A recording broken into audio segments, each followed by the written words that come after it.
Hello everyone, আজকে আবারও শুরু করলাম মিনি ব্লগটা খাবার টেবিলে বসিয়ে। আজ ব্রেকফাস্টে মুড়ির বদলে খেয়েছিলাম ম্যাগি, আর তারপর আমি চলে গিয়েছিলাম উপরে। কালকে একটা বই পড়তে স্টার্ট করেছিলাম, সেই বইটাই বসে বসে খানিকক্ষণ পড়ছিলাম। আমি একটু আমার বিছানাটা গুছিয়ে নিচ্ছিলাম। জানো তো, এখন না রিসেন্ট আমার বেঙ্গলি স্টোরি বুকগুলো পড়তে এত ভালো লাগছে, কি বলবো। আমি তোমাদের শেষে না শেয়ারও করে দেবো কি কি বই এখন পড়ছি বা পড়তে বাকি রয়েছে।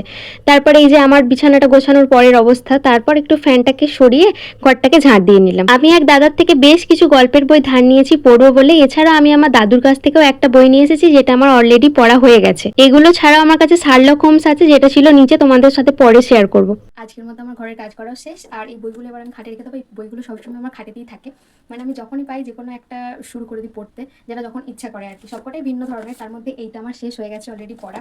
আর চরিত্রহীন বলে একটা বই, সেইটা আমার অলরেডি পড়া হয়ে গেছে। বই আমি ফেরতও দিয়ে দিয়েছি আমি। আর এখন আমার বাকি হচ্ছে এই দুটো বই পড়া, আর এই দুটো বই আমি পড়তে স্টার্টও করেছি। চলো আজকের মতো ভিডিওটা এতটাই। আর আমি কিছু কাজ তেমন করি না বাড়ির, এই টুকটাকই করি, আর কোনো কোনো সময় করিও না। যদি ভালো লাগে একটা লাইক করে দিও। দেখা হবে নতুন কোনো একটা ব্লগে। সবাই সুস্থ থেকো, ভালো থেকো, বাই।